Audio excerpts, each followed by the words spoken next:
This is 51st Dates, and I'm your host, Jolie Moore. They say that hindsight is 20/20. I decided to find out if that's true. Every week, I'm going to read a chapter from my memoir, 51st Dates, then give you the backstory and commentary on what really went down. It's been 2 whole years since I went on these dates, and I'll be experiencing them along with you as I read. We'll find out together if my future self learned anything. I don't know if I have anything figured out, but at least we'll share some laughs along the way. Dating in Southern California is nothing if not entertaining. Ready? Strap in. Let's go.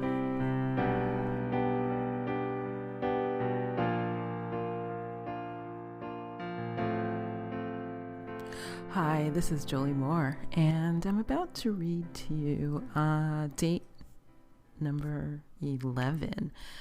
But I was just walking to the post office, which actually comes up later. I tend to do that a lot. And I was listening to a podcast from 2019, not new, where the host was talking about heuristics. And I'll give you a quick definition. A heuristic is a mental shortcut that allows people to make decisions quickly and efficiently. Basically, it's the way you feel influences the decision that you make.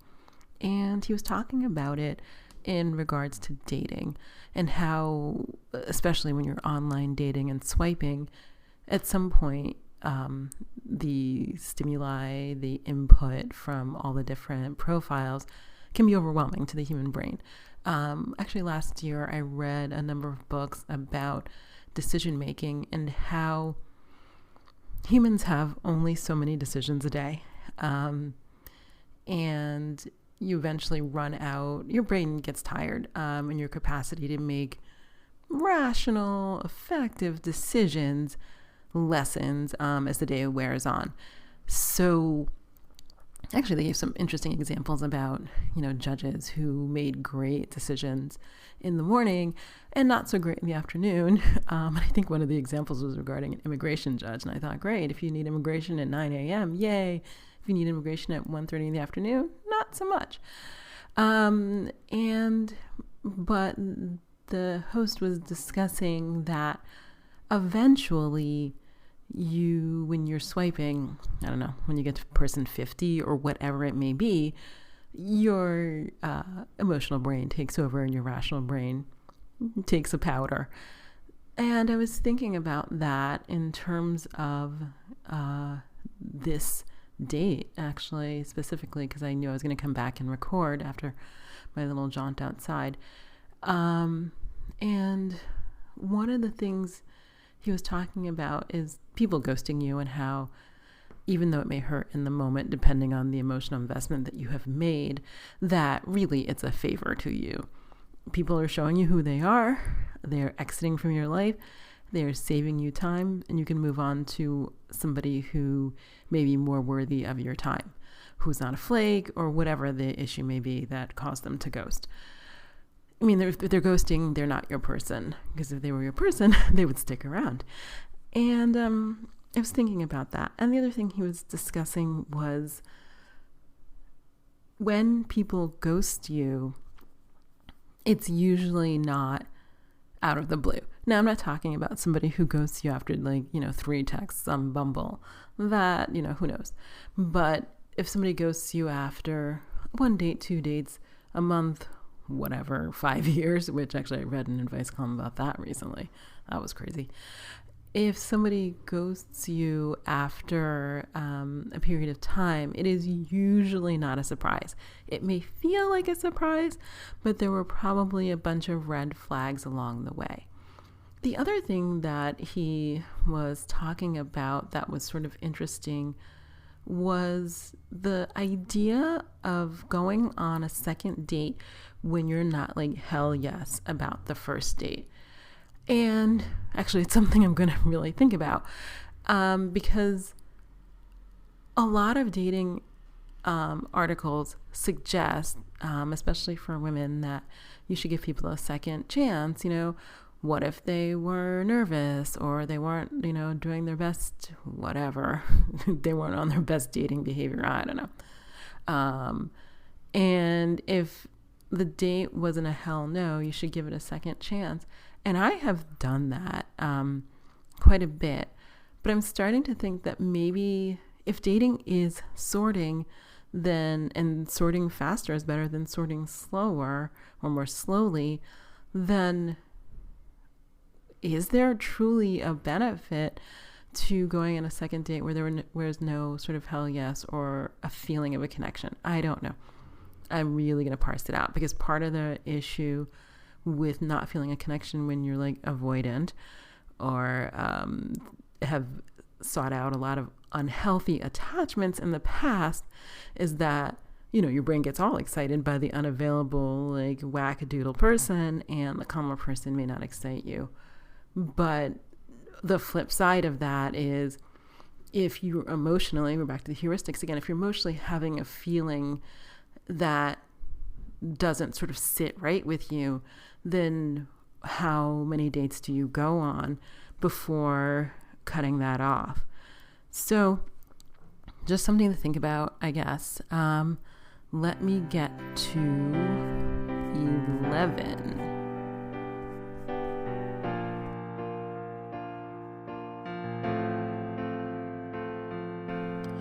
Chapter 11, The Gay Bar, February 23rd. I swear to God, I nearly died from 2 weeks of texting. The anticipation of seeing Classic Car Guy was almost too much to bear. So on Friday, I get a text from him. Classic Car, what's the plan? Me? Do you want to come over around 6:30 or 7? Movie, dinner in? Classic Car, yes. That sounds fine. He'd mentioned that it was getting chilly outside and a movie night would be a good idea. The code was clear.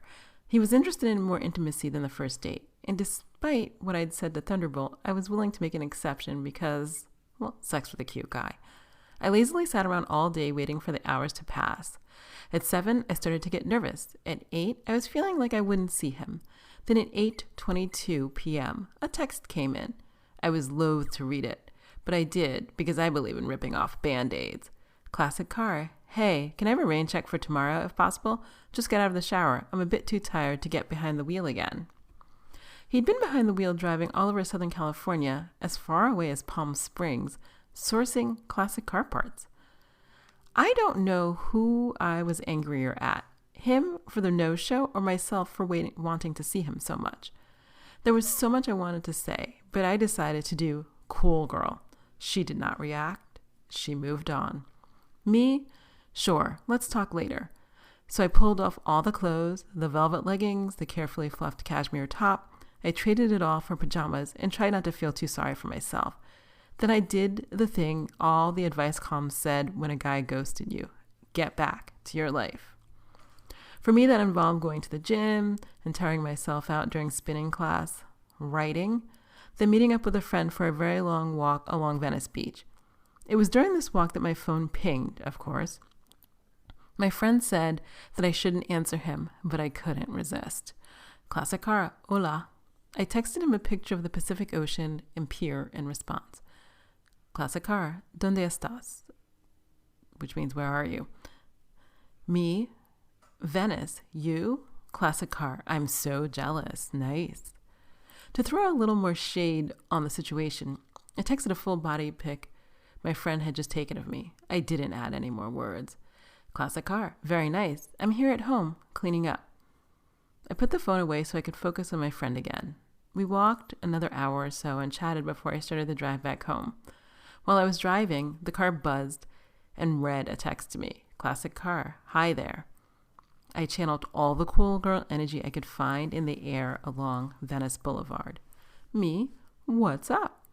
Classic Car, how was your day at the beach? Me, the beach was great. I spent some time with a friend just walking along the shore. I'm on Venice Boulevard now, driving home. I turned up the music, waiting for the next text that I knew was coming. Classic Car, any plans? Me, not yet. I sent the text and paused a long moment through a few stoplights. Then I prompted my car to text again. Me, you could change that. Classic Car, perfect. Let me do that. Your place, same as yesterday? Me, sure, why not? Classic Car, Call me when you get home. I'll let you drive. You looked great in your picture, by the way. So I did it again. Exfoliated, washed the hair, brushed it out, plucked the stray hair, spritzed on perfume, pulled on the sweater and the leggings, zipped up the boots, got ready. Forfeited the tickets I'd bought to a talk on love, sex, and relationships. I had to make a trade-off between doing it and talking about it. I cracked open a bottle of wine and waited patiently. Well, I was impatient, but traffic in Los Angeles is no joke, and I couldn't make him materialize any faster if I wished upon a star. I tried a lot of things to calm my nerves. It had been 2 long weeks of texting, and I had zero idea if the fantasies that had filled my head would live up to the reality. I took out 2 glasses and poured one. I left it on the counter so I didn't down it like that first date. I took myself to my dining room banquette and attempted to write. When I stopped checking the parking in the back, I finally did settle in and wrote a few good pages. Then he pulled in. I let him through the back door and mudroom, and he came into the kitchen. "Hi," I said. It was the best I could do.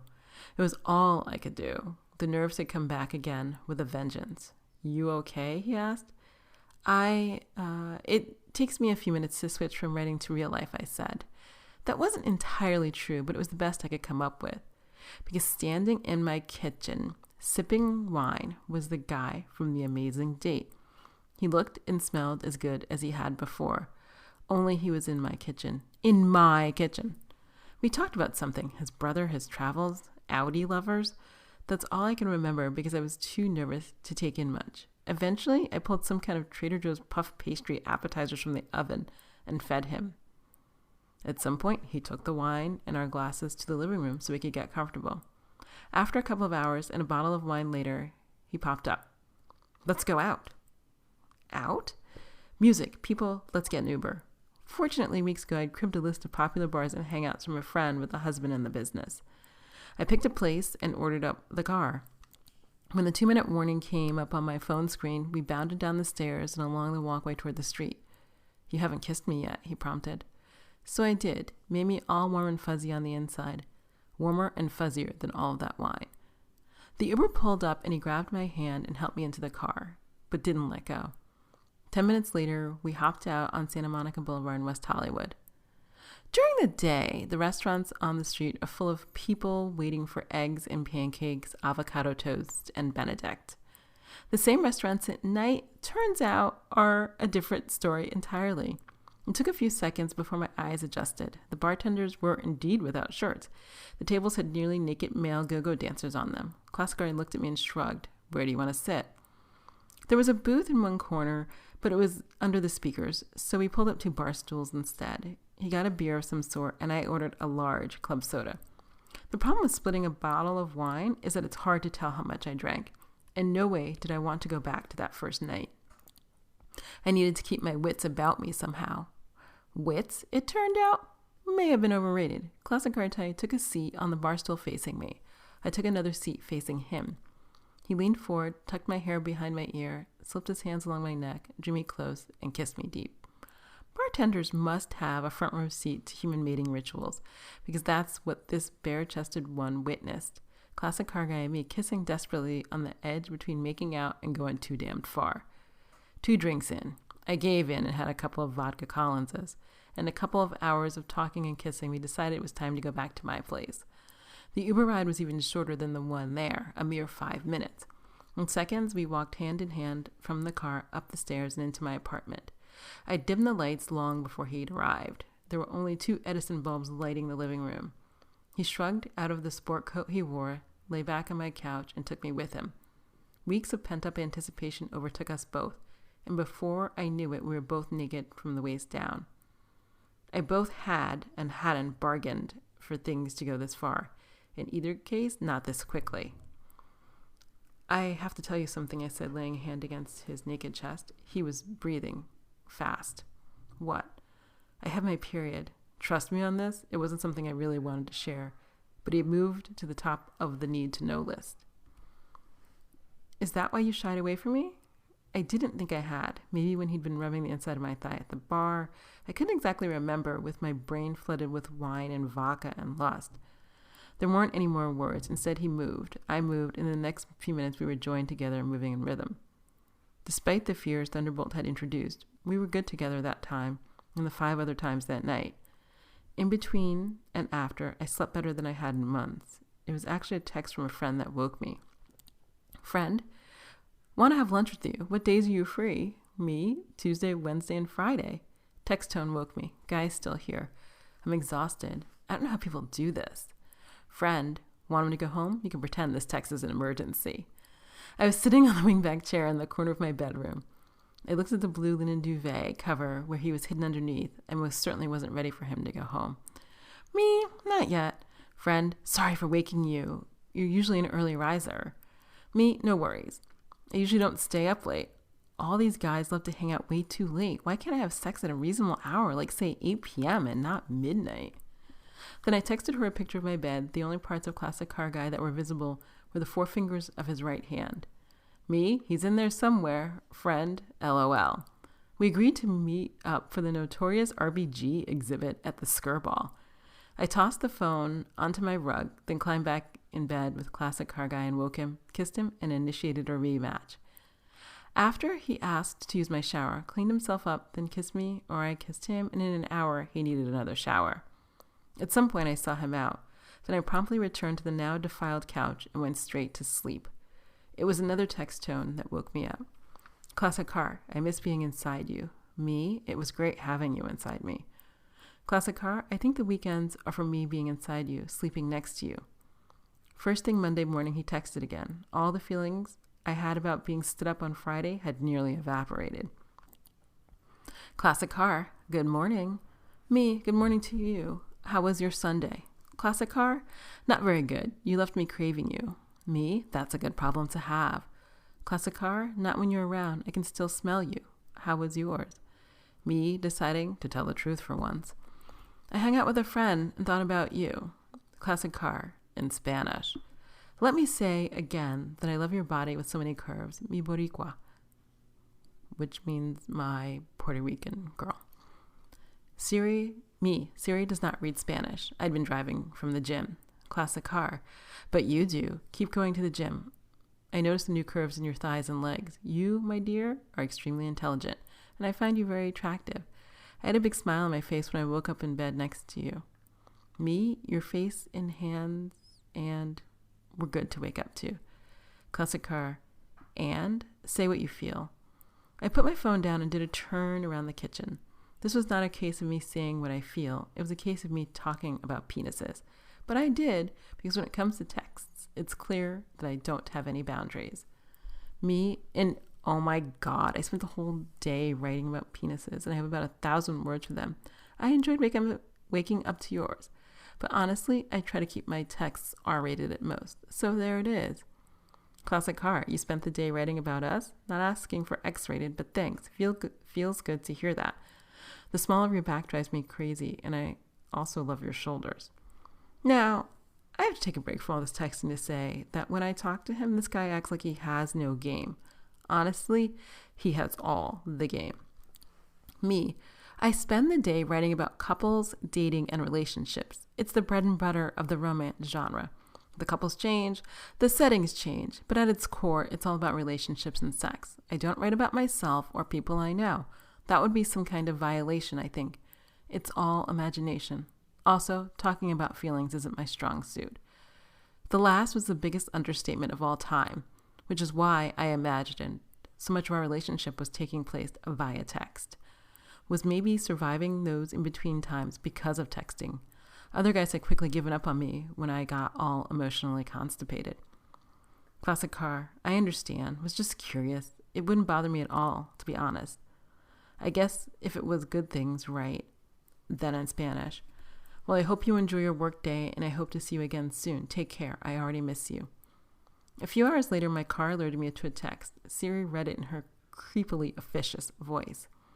Classic Car, just wanted to say hello, had a nap and was dreaming of you. Me? Now that's something I'd like to hear more about. Glad you got some sleep. Classic Car, it was very nice actually. It's like a clip that keeps rolling in my head.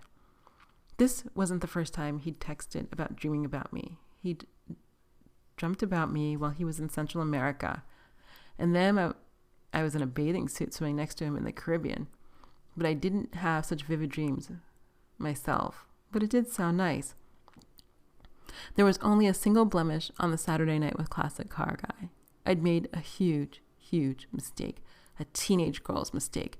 A rookie mistake. I'd had sex with him without a condom. Not once, not twice, but 6 times. I had zero idea why I'd done this. I'd never done it before in my entire life. My son was conceived in less times than I had sex with Classic Car Guy. Every other time I'd had sex in my life, I'd worn a condom. I'd offered 1 to Drummer Boy, 1 to Just in Time, and 2 to Thunderbolt. I wanted to blame my period and too many drinks, but I didn't think that was it. I think I was stupidly somehow thought it would bring me closer to him. That's all I can figure. Either way, I promptly called my primary physician on Tuesday and made an appointment for STD testing because I hadn't lost all my marbles.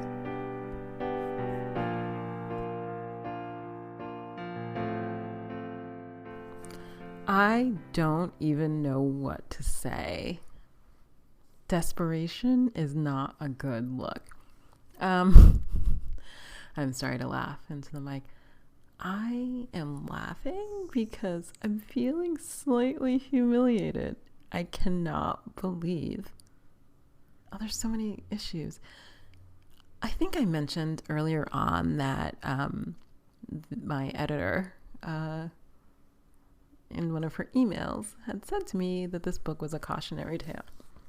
You know, I thought before I had no idea what she was talking about, and now I think maybe the cautionary tale is for me. There are so many fucking issues here that I can't even with it. I swear to God, my therapist must look at me and be like, this girl's fucked up. Okay, first of all, who goes out with somebody who stands them up? And like, literally, he was like, well, I drove to Palm Springs looking for, I don't even remember what the fuck it was, some sort of carport. And I don't know. And he was too tired to go on a date that he had planned and asked for after like 2 weeks of texting while he was away. So he landed, and he actually texted me when he landed, and I was like, yay, which is when I think we made this date. And he claimed to be jet lagged or whatever, which is fine. I am very familiar with jet lag. So he texted when he landed, and he's like, I landed, let's go on a date.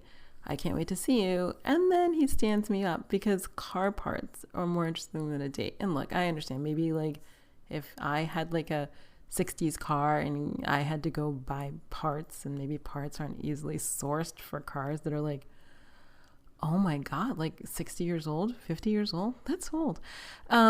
Maybe then I don't even know. Like, but at the point he stood me up, I should have walked away. I can say this from the future so clearly because that's not a good look. Like, who's pursuing you and then doesn't show up? And then he was never on time. So for this date, I don't know, maybe he said he'd be here at 8 and he showed up at, I don't know, 9:30.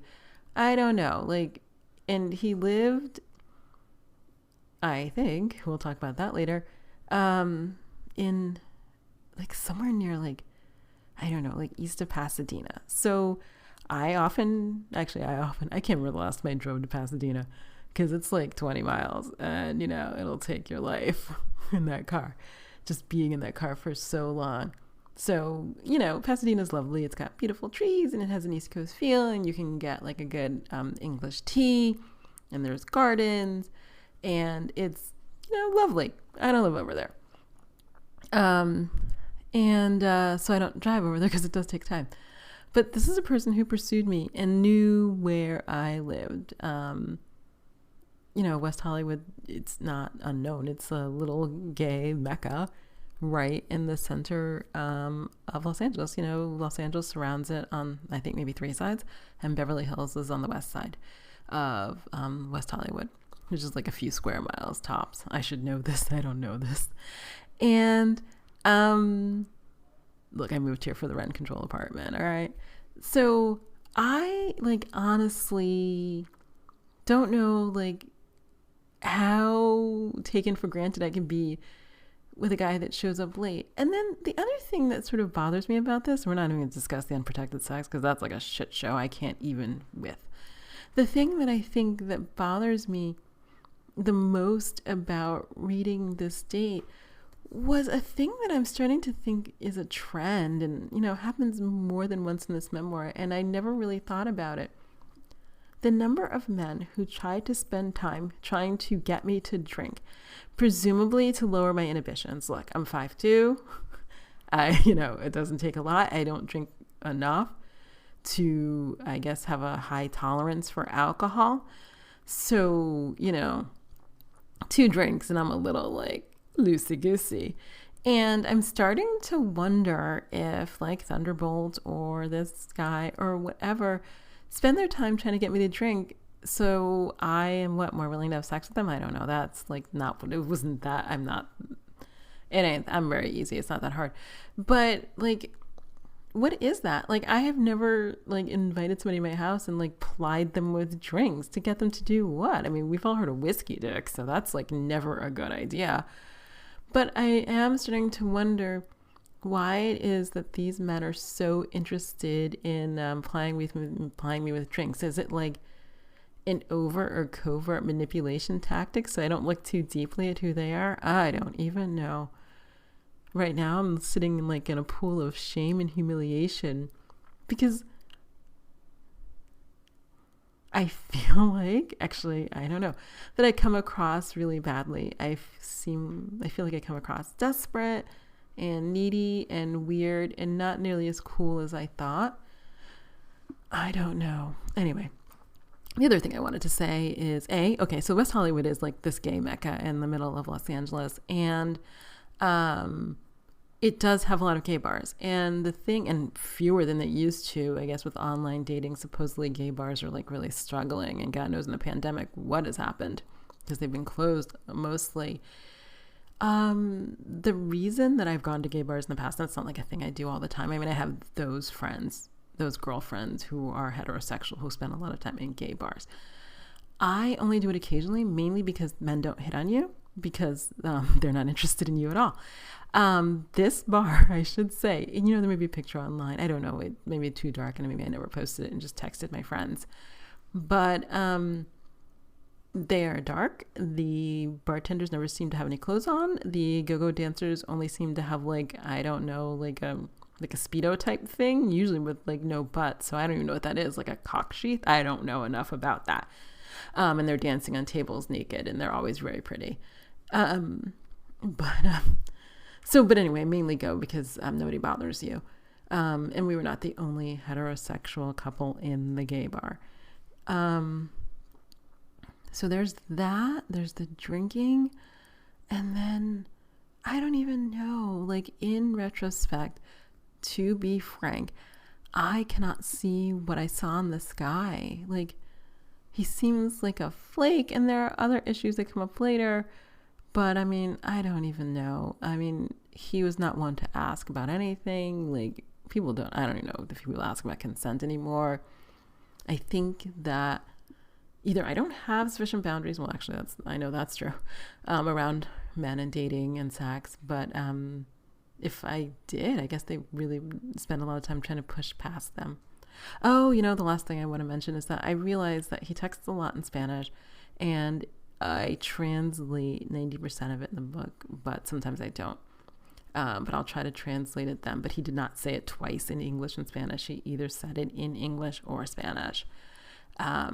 But Siri, it's true, Siri does not read Spanish. Maybe she does if you switch to Spanish, but then she wouldn't read English. What I wish is that Siri could just read to you in like a whole bunch of languages, because like it seems like a sophisticated enough system that you can do language detection and then she could just switch. But indeed she does not, and it's really awkward when she's reading in English and then she switches to Spanish. So whenever he texted and I was in the car, sometimes I had to just wait until later to figure out what he had said. I don't even know what to say. I really hope sincerely that I am never this person again and that this era of my life has come to an end, because it's truly not a good look.